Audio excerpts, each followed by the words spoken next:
कभी तुमने सोचा है कि जब हम कहते हैं कि मुझे सबूत चाहिए, कोई वाज़ेह निशानी, कोई फैसला कुन दलील, तो हम असल में किस चीज़ की ख्वाहिश कर रहे होते हैं? क्या हम टेलीस्कोप के अदसे में कैद किसी रोशनी की लकीर को सबूत कहेंगे? या माइक्रोस्कोप में उभरते किसी खुलिये के अंदरूनी ढांचे को? या फिर हमें चाहिए कि आसमान फटे, बादलों के बीच से कोई इंसानी सा चेहरा नमूदार हो और साफ अल्फाज में हमें कह दे, हेलो, मैं हूं तुम्हारी हकीकत मुतलक, अब तो मान लो। लेकिन सवाल ये है कि अगर ऐसा लम्हा आ जाए तो क्या हम वाकई कायल हो जाएंगे, या अगले ही पल हमारी अक्ल और शक की ऐनक ये कह उठेगी कि ये तो कोई होलोग्राफिक टेक्नोलॉजी है, कोई कॉस्मिक इल्यूजन है, कोई एडवांस सिविलाइजेशन का बनाया हुआ मंजरनामा है जिसकी साइंस को अभी तक खबर नहीं। और यूं वही चीज जो मानने वालों के लिए हतमी दलील थी, हमारे लिए एक नया सवाल बन जाएगी। यहीं से एक बुनियादी सच्चाई खिलती है कि सबूत कभी भी सिर्फ बाहर की दुनिया में मौजूद किसी एक शय का नाम नहीं होता। सबूत हमेशा दो सतहों पर बनता है, एक वो मंजर जो हमारे सामने है, और एक वो फ्रेम, वो जाविया, वो इंटरप्रेटिव लेंस जिसके जरिए हम उसे देख रहे हैं। यही वजह है कि एक ही हकीकत किसी फोटोग्राफर के लिए सिमेट्री और कॉम्पोजिशन है, किसी इंजीनियर के लिए लोड बेरिंग स्ट्रक्चर है, किसी साइंसदान के लिए डेटा पॉइंट है, और किसी फलसफी के लिए मेटाफिजिकल क्लू है। यानी हकीकत वही रहती है, मगर उसका सबूत हमारे जहनी सांचे के मुताबिक ढलता है। इसीलिए असल सवाल ये नहीं है कि सबूत है या नहीं।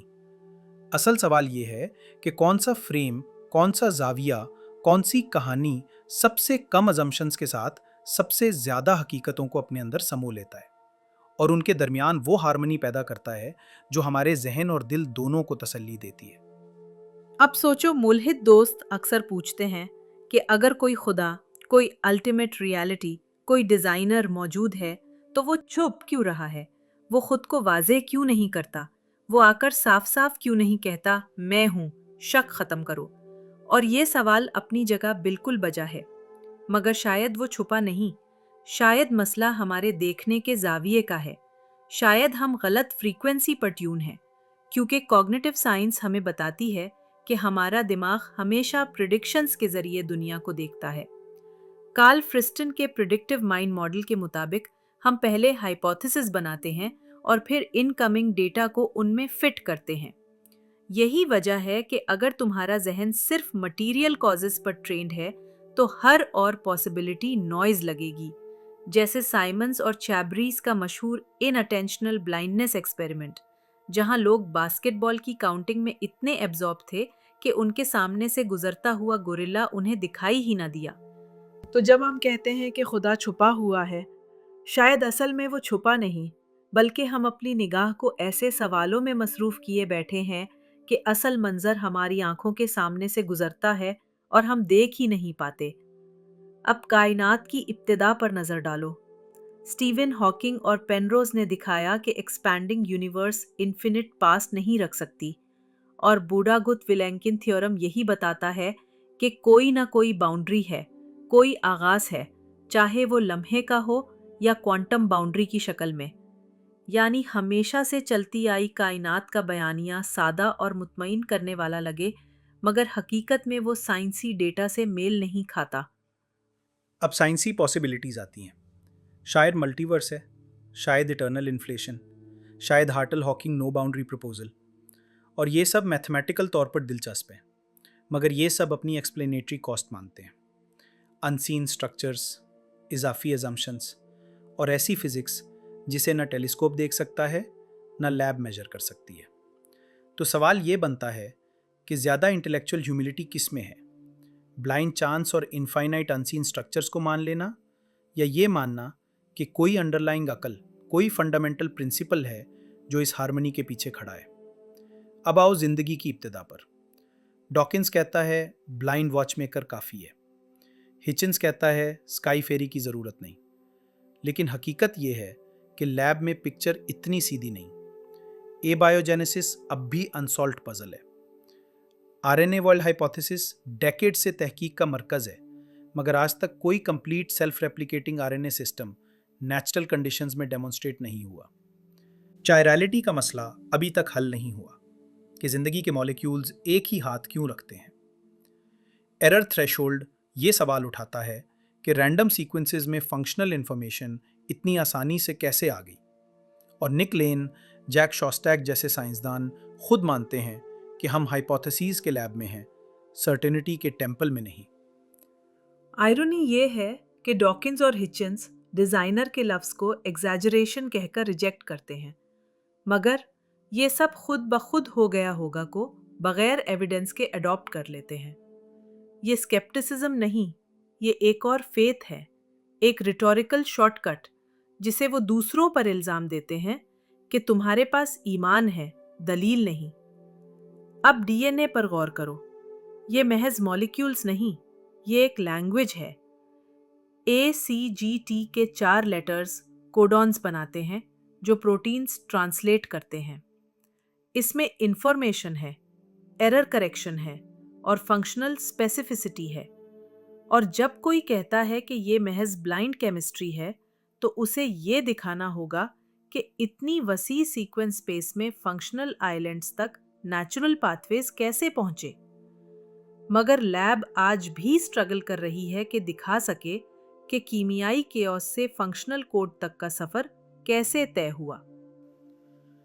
अब कॉन्शियसनेस। डेविड चार्मर्स ने कहा कि यह हार्ड प्रॉब्लम है। न्यूरॉन्स की फायरिंग मेजर हो सकती है, मगर महसूस होना कहाँ से आता है। फ्रैंक जैक्सन के मैरीज रूम आर्ग्यूमेंट ने दिखाया कि फिजिकल फैक्ट्स सब कुछ कैप्चर नहीं करते।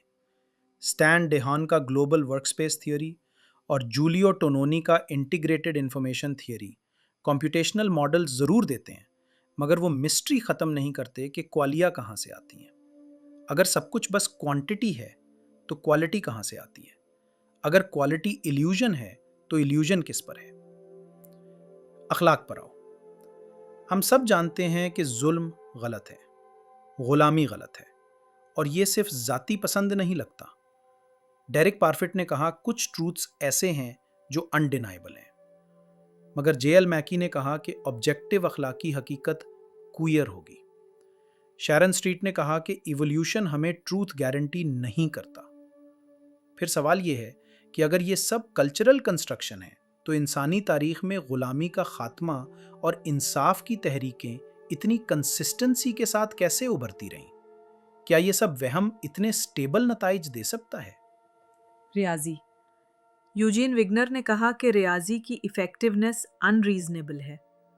इंसान ने इक्वेशंस बनाई और वही इक्वेशंस कायनात के कवानीन निकले, ये महज कोइंसिडेंस लगता है, या अकल और कायनात के बीच कोई हिडन सिमेट्री है।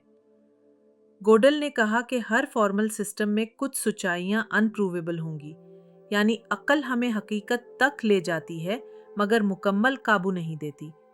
जैसे किसी होराइजन का पीछा करते करते हम आगे बढ़ते रहें मगर होराइजन कभी हाथ ना आए। अब फाइन टोनिंग। मार्टिन रीस की जस्ट 6 नंबर्स हमें दिखाती है कि कायनात के कांस्टेंट्स कितने डेलिकेटली बैलेंस्ड हैं। कॉस्मोलॉजिकल कांस्टेंट जरा सा बड़ा होता तो यूनिवर्स लम्हों में फट जाती। ग्रेविटेशनल फोर्स जरा सा मुख्तलिफ होता तो सितारे ही ना बनते। मल्टीवर्स शायद एक जवाब हो, मगर वो भी अनसीन अजम्पशन है। और अगर कहो ये सब इत्तेफाक है, तो प्रोबेबिलिटी बर्डन तुम्हारे कंधे पर आ जाता है। तो आखिर एविडेंस क्या है? क्या एविडेंस वो है जो सबको कायल करे? ऐसी कोई चीज कभी नहीं होगी। एविडेंस हमेशा सब्जेक्टिव एंगल मांगता है। क्रिएशन किसी के लिए प्रूफ है, किसी के लिए एक्सीडेंट। डीएनए किसी के लिए कोड है, किसी के लिए केमिस्ट्री। फाइन ट्यूनिंग किसी के लिए डिजाइन है, किसी के लिए कोइंसिडेंस। मगर जब सबको इकट्ठा रखो, origins, biology, consciousness, ethics, mathematics, तो एक क्यूमुलेटिव पैटर्न उभरता है। एक सिम्फोनी जो अलग अलग सुरों में बिखरी हुई लगती थी, मगर 7 बजे तो हारमनी बना देती है। डॉकिंस और हिचन्स की खूबी ये है कि उन्होंने सवाल उठाए, सोचने पर मजबूर किया। मगर उनकी खामी ये है कि जहां मुश्किल सवाल आते हैं, वहां रेटोरिक उनकी जगह ले लेता है। एबायोजेनेसिस पर यह खुद हो गया होगा कहना एविडेंस नहीं, कॉन्शियसनेस पर ये इल्यूजन है कहना एस्केप है। एथिक्स पर ये सब कल्चर है कहना सेंचुरीज के डेटा को नज़रअंदाज करना है। ये इंटेलेक्चुअल एरोगेंस है जिसे वो दूसरों पर ताना देते थे। एआई देखो, हमने इंटेलिजेंस बनाई है, पैटर्न्स पहचानती है, मगर इस इंटेलिजेंस में वैल्यू नहीं, मीनिंग नहीं। अगर हम इसे अलाइन ना करें तो वो हमें नुकसान पहुंचा सकती है। ये याद दिलाती है कि वैल्यू और मीनिंग हकीकत के बुनियादी ढांचे का हिस्सा लगते हैं, महज टेस्ट नहीं। क्या ऐसा तो नहीं कि जब एक मुल्हिद ये कहता है कि खुदा नहीं है तो असल में वो किसी ऐसे खुदा को रद्द कर रहा है जिसकी तस्वीर उसने अपने जहन में बनाई है, एक महदूद, काबिल तारीफ, काबिल पैमाइश वजूद। लेकिन सवाल ये है कि अगर खुदा वाकई इनकॉम्प्रिहेंसिबल है, यानी हमारी अक्ल और हमारे फ्रेम से मावरा है, तो फिर जो शय पूरी तरह समझ में आ जाए वो खुदा कैसे हो सकती है? क्या वो महज एक कॉन्सेप्ट नहीं रह जाएगा, एक और फिनोमेना जिसे हम लेबोरेटरी या किताब के किसी सफ़े पर कैप्चर कर लें? शायद असल राज ये है कि इनकॉम्प्रिहेंसिबल हकीकत को रद्द करने के लिए भी हम पहले उसे कॉम्प्रिहेंड करने की कोशिश करते हैं, और वही कोशिश हमें गलतफहमी में डाल देती है कि हमने खुदा को डिफाइन कर लिया। हालांकि डेफिनेशन खुद महदूदियत है और खुदा तो महदूदियत से परे है। आखिर में फिर वही सवाल, अगर कोई अल्टीमेट रियलिटी है तो छुपी क्यों है? शायद वो छुपी नहीं, शायद हम ही गलत फ्रीक्वेंसी पर हैं। जैसे रेडियो को टेलीस्कोप से नहीं सुनते, वैसे अल्टीमेट हकीकत को सिर्फ लैब के आले से मेजर नहीं करते। तो क्या मुल्हिदों के सब सवाल गलत हैं? हरगिज़ नहीं।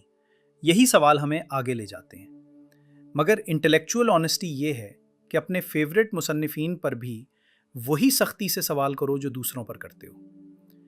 एविडेंस कभी डिसाइसिव स्नैपशॉट नहीं होता, ये हमेशा एक पैटर्न होता है, और पैटर्न देखने के लिए सिर्फ आंख नहीं बल्कि एक वसीतर फ्रेम चाहिए।